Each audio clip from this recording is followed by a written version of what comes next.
오늘 본 말씀을 통해서 신앙의 진면목이 드러나는 순간 이라는 제목으로 말씀 증거하겠습니다. 어느 한 개인이나 또 가정이나 교회나 그 본질에 속한 모습을 보고자 한다면 예상치 못했던 일을 당했을 때를 살피면 됩니다. 평상시는 다 좋고 웃고 활기가 있어도 예상치 못했던 그런 말이나 예상치 못했던 행동이나 예상치 못했던 그런 사건들이 눈앞에 나타나게 되면 그 사람의 본질이 표현되게 되는 겁니다. 고난을 당하여도 믿음으로 반응하는 사람이 있는가 하면 어려움을 당할 때 인본주의를 쓰거나 다투거나 욕을 하거나 싸우고자 하는 사람도 있을 거라는 겁니다. 그렇다면 어떠한 경우에 우리 신앙의 인격, 신앙의 진면목이 드러나겠는가? 본 말씀을 통해서 살펴보면 먼저는 우리가 알지 못하는 일을 대면하였을 때, 내가 알지 못하는 일을 대면하였을 때 그 사람의 신앙의 진면목이 드러날 수 있다는 겁니다. 11절 말씀 보면 불의한 증인이 일어나서 내가 알지 못하는 일로 내게 힐문하며, 이 다윗이 지금 현재 처한 상황 가운데서 그의 대적들이 자기를 치고 자기를 멸하려고 하는 그 상황 가운데 내가 알지 못하는 그 일, 그 사건, 그런 말들을 가지고 힐문하고 공격하고 지금 비난하고 있다는 겁니다. 이러한 일을 당할 때 대부분의 많은 사람들이 당황하게 되고 또 분노하게 되고 다투고자 하는 마음이 나올 수 있다는 겁니다. 자기 자신이 본질적인 게 나타나는 것이죠. 그러나 우리는 이런 알지 못하는 일을 대면하였을 때 말씀으로 수습하고자 하는 마음을 가져야 됩니다. 사람이라고 하는 것이 눈에 보이는 것, 눈에 보고 또 귀로 듣는 것에 바로 반응하게 되면 인간적인 모습이 나오겠으나, 그러나 우리가 하나님을 믿고 참된 신앙인으로 살아간다는 것, 신앙의 진면목이 드러나려면 알지 못하는 일로 우리가 공격을 받고 비난을 받을 때라도 그 말씀으로 그 상황들을 해결하고 또 수습하고자 하는 마음을 가져야 한다는 겁니다. 11절 다시 보시면 불의한 증인이 일어나서 내가 알지 못하는 일로 내게 힐문하며, 11절에서 18절까지 쭉 나오는 모든 말은 내가 잘못한 것이 없고 내가 악을 행하지 아니하였고 도리어 내가 근심하며 굵은 베옷을 입고 그들이 병들었을 때, 13절에서는 나는 저희가 병들었을 때 굵은 베옷을 입으며 금식하여 영혼을 괴롭게 하였더니 잘못한 것이 아무것도 없고 다 믿음 안에서 바로 행했다는 겁니다. 그럼에도 불구하고 없는 말을 만들거나 내가 알지 못하는 일로 힐난할 때, 그러할 때 우리가 당황할 수 있다는 겁니다. 하지만 당황했을 때 자신의 모습이 우리 자신의 실제 모습입니다.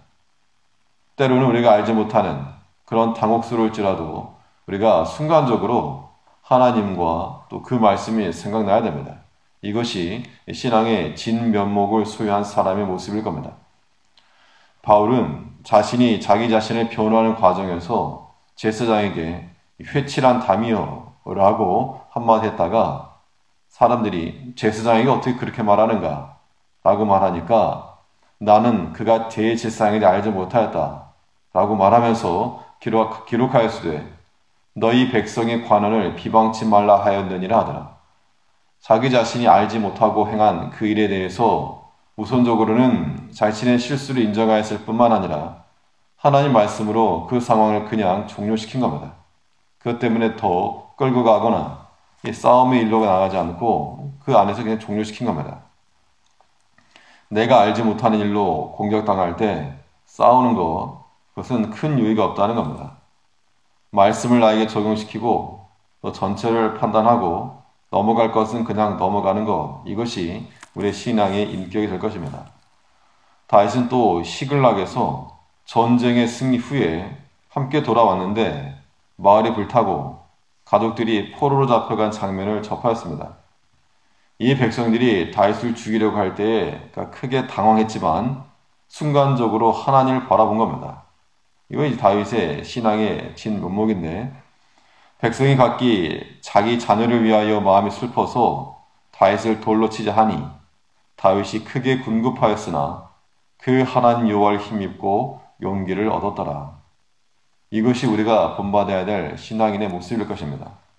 당황스럽고 또 크게 궁급하였을지라도 순간적으로 하나님을 보고 순간적으로 말씀이 기억나고 그래서 그것을 인하여서 여호와를 힘입고 용기를 얻었다. 다투는 것이 능사가 아니고 말씀으로 상황을 수습해가며 종료시켜갈 수 있는 능력이 있어야 한다는 겁니다.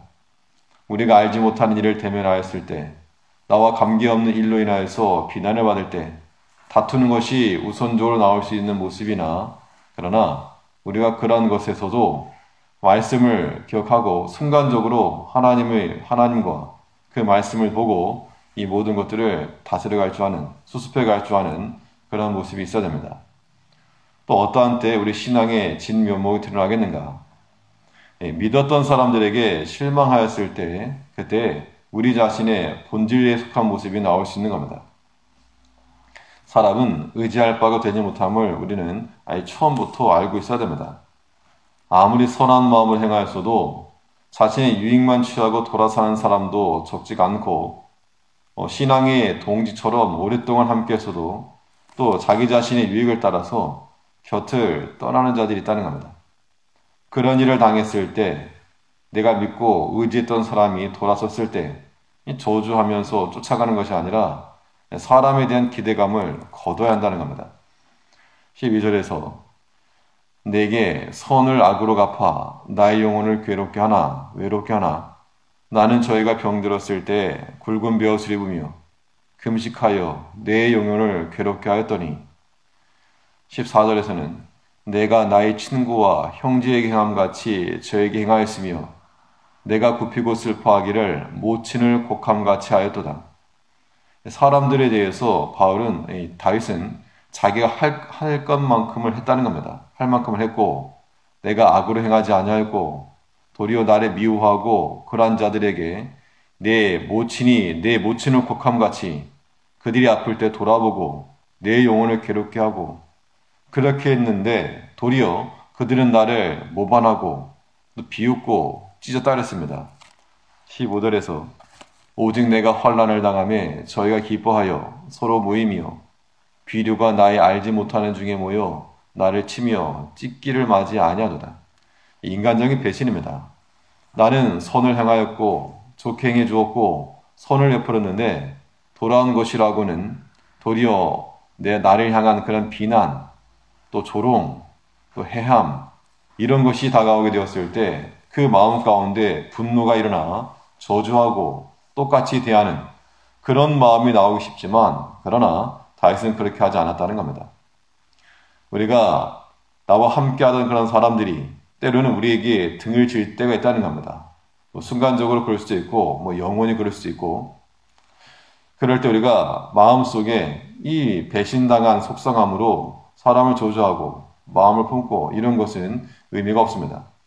바울은 자기와 함께했던 많은 신앙의 동역자들이 끝까지 자기와 함께하지 못하고 돌아섰을 때 어떻게 하는가? 그 떠난 사람들에게 집중하지 않고 남아있는 사람들과 마음을 합한 겁니다.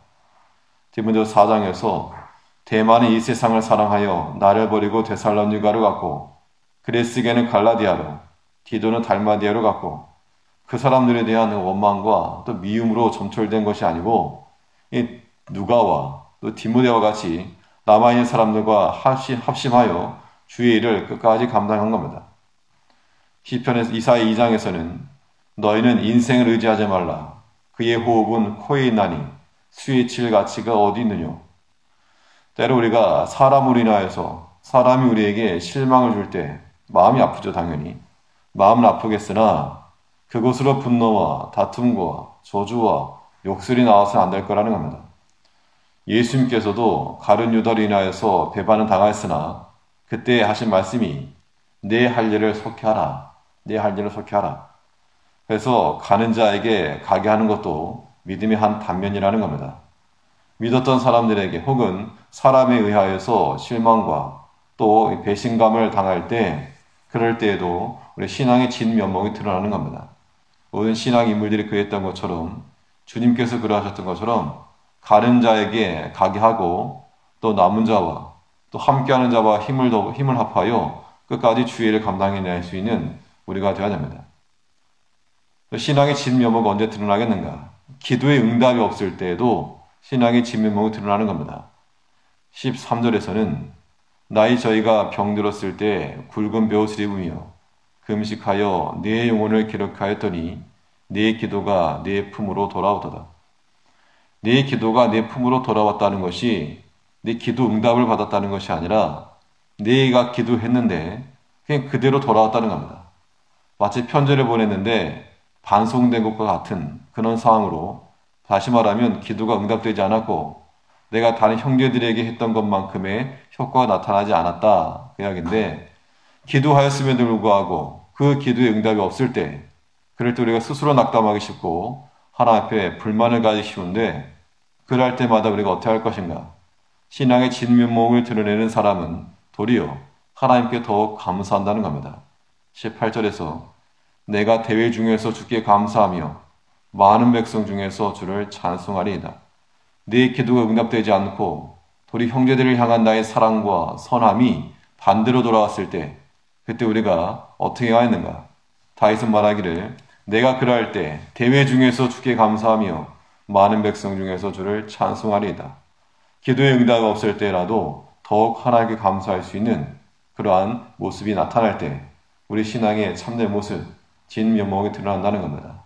우리 삶 가운데서도 당황하고 또 곤혹스러운 일이 있을 때 그것이 우리의 참된 모습인 줄 알고 하나님 앞에서 그 말씀으로 우리 자신을 다루갈 수 있는 그런 신앙의 모습을 갖춰야 될 것입니다. 네, 기도하겠습니다. 우리에게 믿음 안에서 주를 섬기게 하시니 우리가 또 여러 가지 당황스러운 일, 곤란한 일을 당할 때 그때 나타나는 반응이 우리의 본질적인 모습인 줄 알고 우리 자신의 그러한 민낯이 나타나지 아니하도록 주 예수와 하나님의 말씀으로 덧입혀진 우리의 모습이 나타날 수 있도록 여러 가지 일들에 대해서든 항상 그 말씀으로 이 모든 상황들을 정리해 나아가며, 때로 사람에게 우리가 여러 가지 뒤돌림을 당하였을 때라도 끝까지 사랑하며, 때로 우리가 하나님 앞에서 힘써 간구하였을지라도 응답되지 않을 때 우리가 눈으로 판단치 않고 도리어 주 앞에 감사하며 우리 믿음으로 반응이 날 수 있는 주의 종들 될 수 있도록 인도하여 주시옵소서. 우리 주 예수님의 이름으로 기도하옵나이다. 아멘. 하늘에 계신